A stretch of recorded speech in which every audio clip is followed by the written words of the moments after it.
Guys, आप सभी ने कभी ना कभी मिरर में अपनी इस तरह की कोई सेल्फी तो खींची होगी। क्या आपने कभी सोचा है कि आपकी जो मिरर में इमेज बनती है वो रियल होती है या फिर वर्चुअल होती है? मैक्सिमम बच्चों को तो पता होगा इस कंसेप्ट, लेकिन कुछ बच्चों को नहीं पता होगा। मिरर के अंदर बनने वाली आपकी जो इमेज होती है उसे हम कहते हैं वर्चुअल इमेज। ठीक है, वर्चुअल इमेज। तो फिर रियल इमेज कौन सी होती है? रियल इमेज आपकी बनती है मिरर के बाहर। जैसे आपके पास ये स्फेरिकल मिरर रखा हुआ है, कुछ दूरी पर इसके यहाँ कैंडल रखी हुई है। ठीक है, अब रिफ्लेक्शन के कारण जो आपकी इमेज बन रही है इस कैंडल की, वो मिरर के अंदर ना बन के मिरर के बाहर बन रही है, ये स्क्रीन पे। ठीक है, इस स्क्रीन पे ये इसकी इमेज बन रही है। कैसी बन रही है? उल्टी बन रही है, दैट इज इन्वर्टेड इमेज इसकी बन रही है। ठीक है, इन्वर्टेड इमेज बन रही है और इस तरह की इमेज को हम कहते हैं रियल इमेज, जिसे हम स्क्रीन पे पॉइंट आउट करवा सकते हैं। तो hello guys, welcome back again to the e learning platform of IQ. आज हम स्टडी करेंगे ऑप्टिक्स के बारे में। What is optics? बेसिकली जो आपकी ऑप्टिक्स है, it deals with the study of light and its properties. Optics के अंदर हम दो चीज़ों के बारे में पढ़ते हैं, दैट इज इसको दो पार्ट में डिवाइड किया गया है, that is ray optics and wave optics. अब रे ऑप्टिक्स के अंतर्गत हम लाइट के जो लीनियर प्रोपेगेशन है, जैसे लाइट आपकी डील करती है, कैसे रिफ्लेक्शन होती है, ठीक है, कैसे आपकी जो लाइट रे है वो रिफ्लेक्ट करती है, कैसे रिफ्रैक्ट होती है, या फिर आपकी जो डिस्पर्शन है वो किस प्रकार से होती है, ये सब फिनोमेना आप रे ऑप्टिक्स के अंतर्गत पढ़ते हैं। और जो आपकी वेव ऑप्टिक्स है, इसमें हम जो लाइट की वेव नेचर है उसके बारे में स्टडी करते हैं। इसके अंतर्गत जैसे आपकी पोलराइजेशन हो गई, ठीक है, पोलराइजेशन, डाइफ्रैक्शन हो गया, ठीक है, ये सब फिनोमेना हम वेव ऑप्टिक्स के अंतर्गत पढ़ते हैं। आज हम आपके साथ रिफ्लेक्शन और मिरर के बारे में डिटेल में चर्चा करेंगे। ठीक है, तो चलिए शुरू करते हैं हम आज की वीडियो। तो सबसे पहले reflection.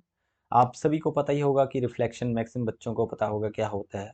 Reflection is basically bouncing back of light rays in same medium after striking a surface. मान लीजिए आपके पास कोई सरफेस है, अब आप इसके साथ कोई 90 डिग्री की एक लाइन ड्रॉ कर देते हैं, तो ये क्या बन जाता है? सरफेस नॉर्मल बन जाता है। ठीक है, अब मान लीजिए कोई इंसिडेंट रे आपके पास स्ट्राइक हो रही है एट पॉइंट ऑफ इंसिडेंट। ठीक है, जब आपके पास ये स्ट्राइक हो रही है इस पॉइंट पे, तो ये वापस से रिफ्लेक्ट हो रही है उसी मीडियम में। मान लीजिए आपके पास ये एयर है मीडियम, ठीक है, तो लाइट ऑफ रे का सरफेस से टकराकर उसी मीडियम में वापस चले जाना, इसे हम रिफ्लेक्शन कहते हैं। ठीक है, क्लियर? अब इसके लॉज भी पढ़ लेते हैं। इसके लॉज क्या कहते हैं? ठीक है, फर्स्ट लॉ कहता है कि आपका जो दो एंगल बनेगा, ठीक है, जैसे ये एंगल बन रहा है, ठीक है, इस एंगल को हम आई कहते हैं, इसको आर कहते हैं। इंसिडेंट रे जो एंगल बनाती है नॉर्मल के साथ, उसे हम कहते हैं एंगल ऑफ इंसिडेंट। और रिफ्लेक्टेड रे जो एंगल बनाती है नॉर्मल के साथ, उसे हम कहते हैं रिफ्लेक्टेड एंगल। ठीक है, फर्स्ट लॉ कहता है कि ये दोनों एंगल सेम रहेंगे, मतलब कि I is equal to angle r रहेगा। क्लियर? सेकंड पॉइंट कहता है, सेकंड पॉइंट कहता है कि आपकी जो इंसिडेंट रे है, आपका सरफेस नॉर्मल है, और आपकी जो रिफ्लेक्टेड रे है, ये तीनों सेम प्लेन में लाई करेंगे, तीनों सेम प्लेन में लाई करेंगे। ठीक है, at point of incidence. Clear? Next आपके पास है रिफ्लेक्शन वोकेबलरी। इसके अंतर्गत आपको दो चीज़ों को समझना पड़ेगा। फर्स्ट आपकी होती है रियल इमेज और सेकंड होती है वर्चुअल इमेज। रियल इमेज कब बनती है? जब आपकी जो लाइट रेज है रिफ्लेक्ट होने के बाद, ठीक है, रिफ्लेक्शन के बाद एक्चुअली मीट करती हैं, एक्चुअल में मीट करती हैं रिफ्लेक्शन होने के बाद, जब आपकी जो इमेज बनती है वो आपकी इमेज बनती है रियल इमेज। इस इमेज को आप प्रोजेक्ट भी करवा सकते हैं किसी स्क्रीन पे। ठीक है, और हमेशा जो इमेज बनेगी हमेशा इन्वर्टेड बनती है। ठीक है? जैसे आपके पास ये मिरर हो गया, आपके पास जो लाइट रे है स्ट्राइक कर रही है, ठीक है, स्ट्राइक करने के बाद ये यहाँ पे इन्वर्टेड कोई इस तरह से इमेज बनेगी, ठीक है, जिसे हम रियल इमेज कहते हैं। नेक्स्ट आपके पास है वर्चुअल इमेज। वर्चुअल इमेज क्यों कहते हैं ऐसे? क्योंकि इसको हम प्रोजेक्टेड नहीं करा सकते, ठीक है, can not be projected on a screen. और आपके पास जो लाइट रेज हैं आफ्टर रिफ्लेक्शन, ठीक है, light rays after reflection they meet ही नहीं करती हैं एक्चुअली। ठीक है, जैसे आपके पास ये कोई मिरर है, कर्व्ड मिरर रख लीजिए, आपके पास ये ऑब्जेक्ट है, ये टकरा के आपकी जो लाइट ऑफ रेज है, ठीक है, लाइट ऑफ रेज स्ट्राइक करने के बाद मीट ही नहीं करती, ठीक है, सॉरी ये मैंने म्यूट करवा दी। ठीक है, मतलब कि इसमें वर्चुअल इमेज में आपके पास जो, जैसे आपके पास ये ऑब्जेक्ट रखा है, ठीक है, स्ट्राइक करने के बाद जो आपकी जो इमेजेस हैं, ठीक है, ये मीट नहीं करती हैं। मीट नहीं करती मतलब कि इन्फिनिटी पे जाके मिलेंगी। ठीक है, मतलब कि इस केस में आपके पास मिरर के अंदर इमेज बनेगी, मिरर के अंदर इमेज बनेगी। ठीक है, अब मिरर में सबसे पहले हम बात करते हैं प्लेन मिरर की।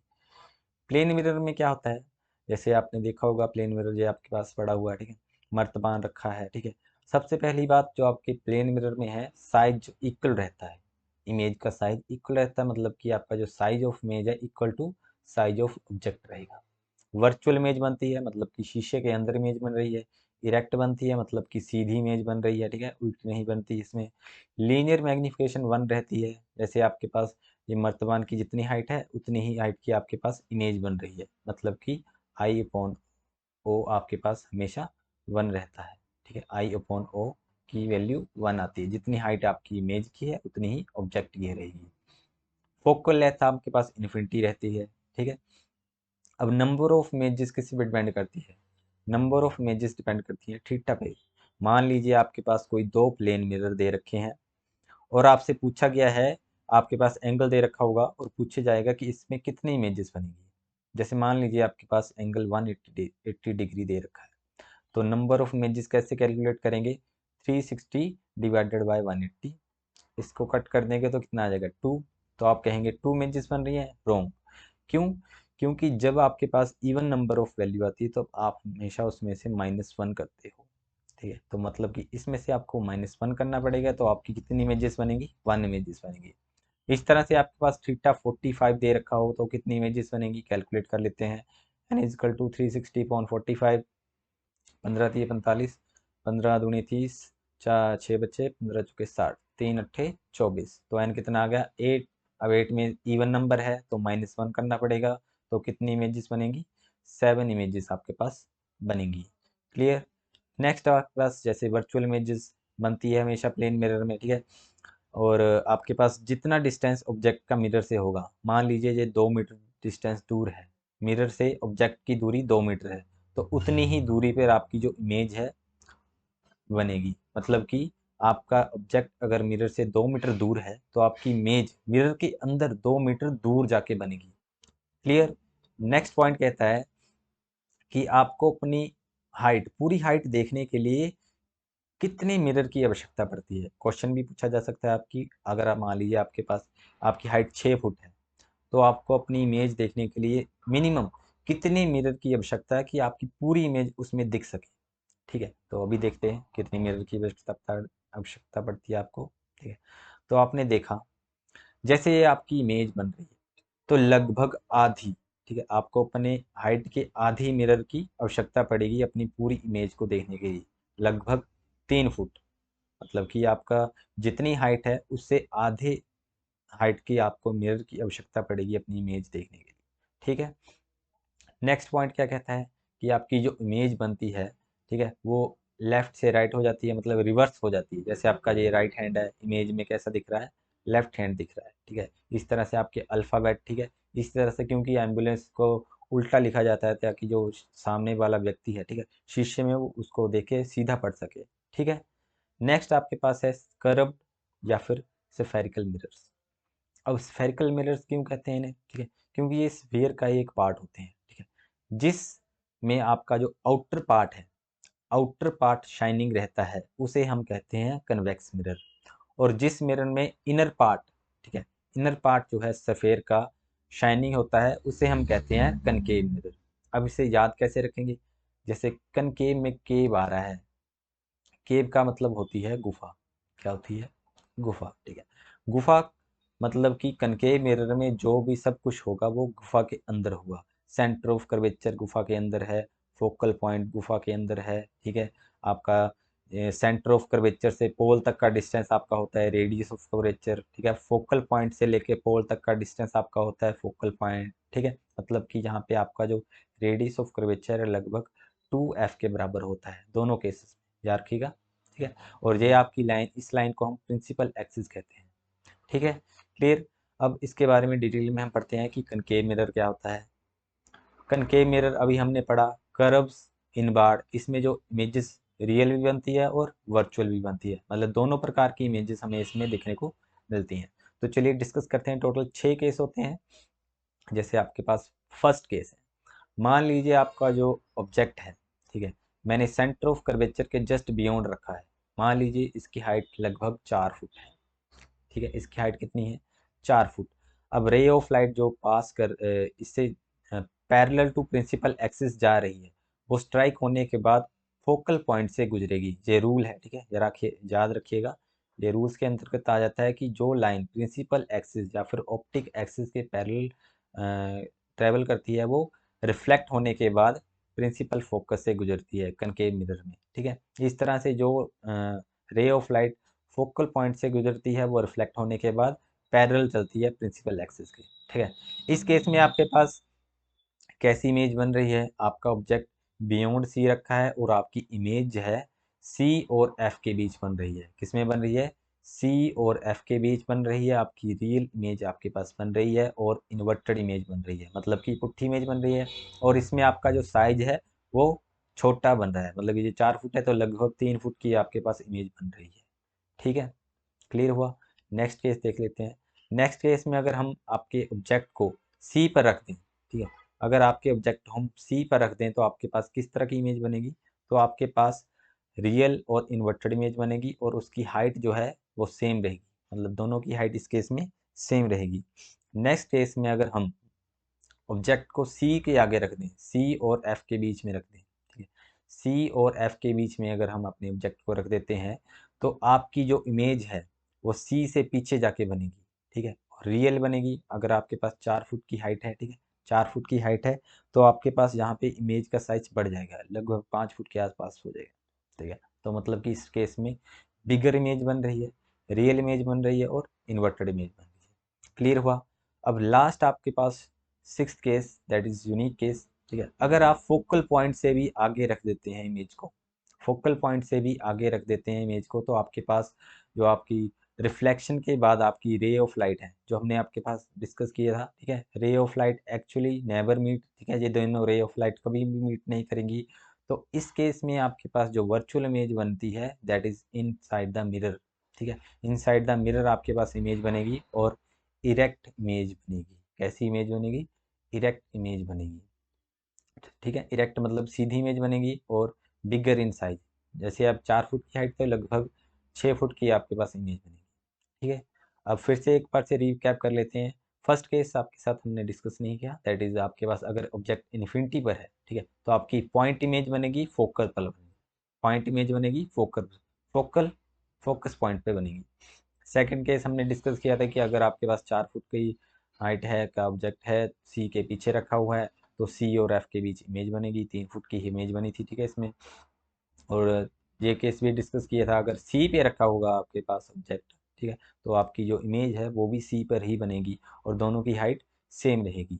अगर सी और एफ के बीच में रखा है, ठीक है, सी और एफ के बीच में रखा है, तो इमेज का साइज बढ़ जाएगा, रियल और इन्वर्टेड इमेज बनेगी।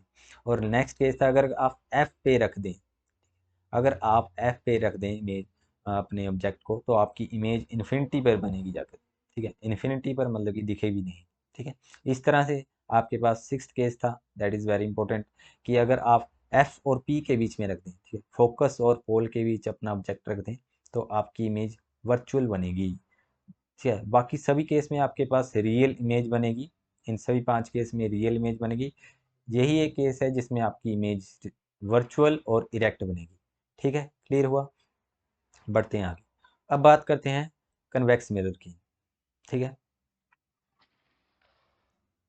कन्वेक्स मिरर, कन्वेक्स मिरर जो होते हैं वो कर्व्स होते हैं आउटवर्ड और रिड्यूस कर देते हैं साइज, है ना, इमेज का साइज रिड्यूस कर देते हैं, वर्चुअल इमेज बनती है इसमें हमेशा। इसको रियर व्यू में मिरर में यूज़ किया जाता है, ठीक है। जैसे आपके जो गाड़ी के साइड में लिखा भी होता होगा, question object are closer than appear, ठीक है, तो इसमें मतलब कि हम कन्वेक्स मिरर का यूज़ करते हैं, ठीक है। अब इसमें जो आपकी इमेजेस बनती है, ठीक है, ये कनकेव नहीं कन्वेक्स है, ठीक है। इसमें आपके पास दो केस आपको देखने को मिलते हैं। फर्स्ट केस प्रैक्टिकली पॉसिबल नहीं है कि आपके पास ऑब्जेक्ट इन्फिनिटी पे रखा है, तो आपकी इमेज है फोकस पे बनेगी और पॉइंट इमेज बनेगी, ठीक है। अगर कोई इसके अलावा ये सेकंड केस है, अगर मिरर के सामने कोई ऑब्जेक्ट रखा है, ठीक है, तो इसमें जो इमेज बनेगी वो मिरर के अंदर बनेगी, मतलब कि वर्चुअल इमेज इसमें आपको देखने को मिलती है। वर्चुअल इमेज बनती है और स्मॉल इन साइज रहती है, ठीक है, स्मॉल इन साइज रहती है इसमें हमेशा, ठीक है। अब बात करते हैं इसके यूजेस की। तो सबसे पहले आपके पास कनकेव मिरर है। अभी हमने आपके साथ डिस्कस किया था कि आपके पास हम कनकेव मिरर बना देते हैं। ये आपके पास प्रिंसिपल एक्सिस हो गई, ये पोल हो गया, ठीक है। मान लीजिए आपके पास रे ऑफ लाइट आ रही है किसी दूर पॉइंट से। अब इसमें क्या होता था कि अगर पैरेलल टू एक्सिस, आपकी parallel to axis ray of light है, तो रिफ्लेक्ट होने के बाद फोकस से ये क्रॉस करेगी, ठीक है। इस तरह से ये भी फोकस से क्रॉस करेंगी। कोई और रे ऑफ लाइट आ रही है वो भी फोकस पे क्रॉस करेगी, ठीक है। तो मतलब कि क्या हो रहा है, आपकी जो लाइट है, लाइट रेज को ये कनकेव मिरर क्या कर रहा है, ये कन्वर्ज कर रहा है, एक पॉइंट पे कंसंट्रेट कर रहा है, तो इसलिए हम इसको क्या कहते हैं, कन्वर्जिंग मिरर कहते हैं, ठीक है। कन्वर्जिंग मिरर कहते हैं, इसीलिए हम इसका यूज़ किस में करते हैं, इसका यूज़ हम करते हैं टॉर्च लाइट में, इसका यूज़ हम करते हैं हेडलाइट में, ठीक है।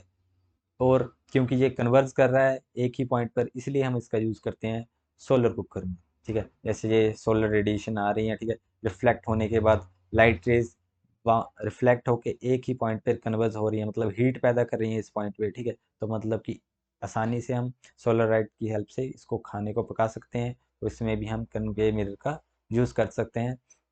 और इसके अलावा हमने एक और केस डिस्कस किया था कि सिक्स्थ केस में आपकी जो इमेज है उसका साइज बड़ा बन जाता है, ठीक है। इस पर्पज से हम इसका यूज़ किस में करते हैं, शेविंग मिरर में इसका यूज़ करते हैं, शेविंग मिरर में। इसके अलावा आपके जो डेंटिस्ट हैं, ठीक है, डेंटिस्ट भी इसका यूज़ करते हैं, ठीक है। तो ये थे आपके कनकेव मिरर के यूज़। अब बात करते हैं कन्वेक्स मिरर के यूज़। अब कन्वेक्स मिरर बना देते हैं, ठीक है। ये आपके पास कन्वेक्स मिरर हो गया, ये आपके पास पी पोल हो गया, आपकी रे ऑफ लाइट है, रिफ्लेक्ट होने के बाद ये क्या, डाइवर्ज हो जाती है, मतलब कि दूर चली जाती है, ठीक है। इसमें रे ऑफ लाइट क्या होती है, दूर चली जाती है आपके पास, मतलब कि डाइवर्ज हो रही है, इसलिए हम इसको क्या कहते हैं, डाइवर्जिंग मिरर कहते हैं।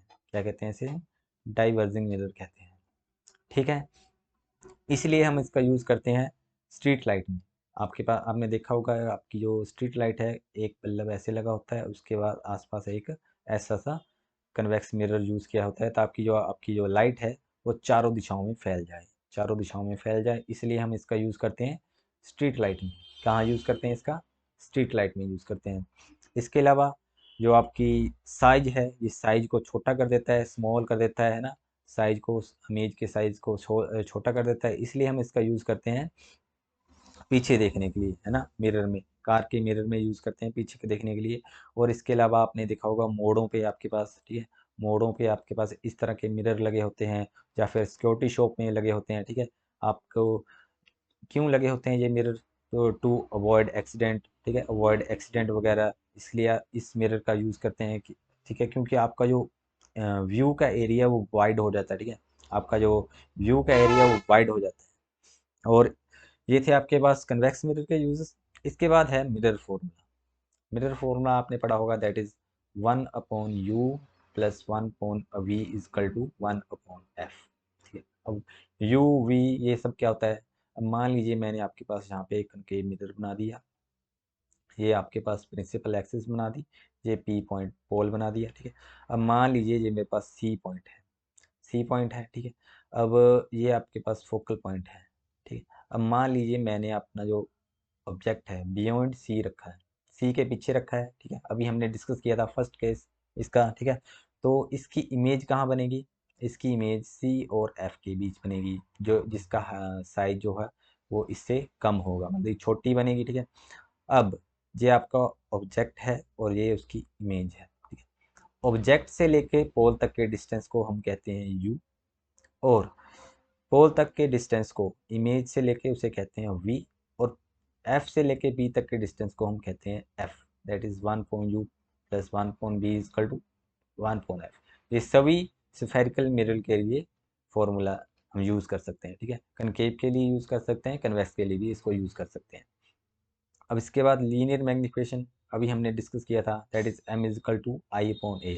आई आपके पास क्या थी, हाइट ऑफ इमेज और ओ आपके पास क्या था, हाइट ऑफ ऑब्जेक्ट। ठीक है, जैसे प्लेन मिरर के लिए हमने क्या बोला था, प्लेन मिरर में हमेशा क्या होता है, जैसे आपकी हाइट 5 फुट है, ठीक है, तो आपकी इमेज भी 5 फुट की बनेगी। ठीक है, दैट इज इक्वल टू 1। हमेशा आपकी एम की वैल्यू हमेशा 1 रहेगी।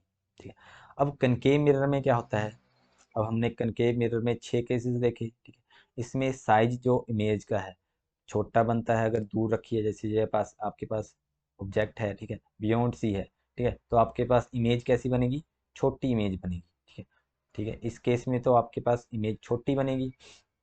दूसरे केस में आपके पास क्या हो रहा था, अगर हम सी पे रख देते थे तो आपकी हाइट दोनों बराबर हो जाती है। ठीक है, तो इस केस में आपके पास एम की वैल्यू 1 के इक्वल रहेगी। ठीक है, और अगर हम एफ से भी आगे ले जाते थे अपने ऑब्जेक्ट को, ठीक है, एफ से आगे ले जाते थे, ठीक है, या एफ है इसके आगे ले जाते थे, तो आपकी इमेज वर्चुअल बनती थी, ठीक है, इरेक्ट बनती थी और बड़ी बनती थी। ठीक है, तो इस केस में एम की वैल्यू कितनी आ जाएगी, ठीक है, हाइट ऑफ इमेज जैसे आपकी 4 फुट थी, 6 फुट बन रही थी, 6/4, तो लगभग 4 2 बच के 1.5, तो एम की वैल्यू 1 से बड़ी आ गई।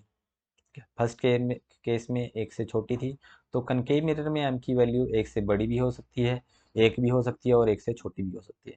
लेकिन कन्वेक्स मिरर में हमेशा स्मॉल रहता है इमेज का साइज। ठीक है, तो इसलिए जो एम की वैल्यू है हमेशा 1 से छोटी रहती है कन्वेक्स मिरर में। ठीक है, तो गाइस ये थी हमारी आज की वीडियो। आई होप इससे आपको काफ़ी कुछ सीखने को मिला होगा। Thank you very much for watching this video. See you soon.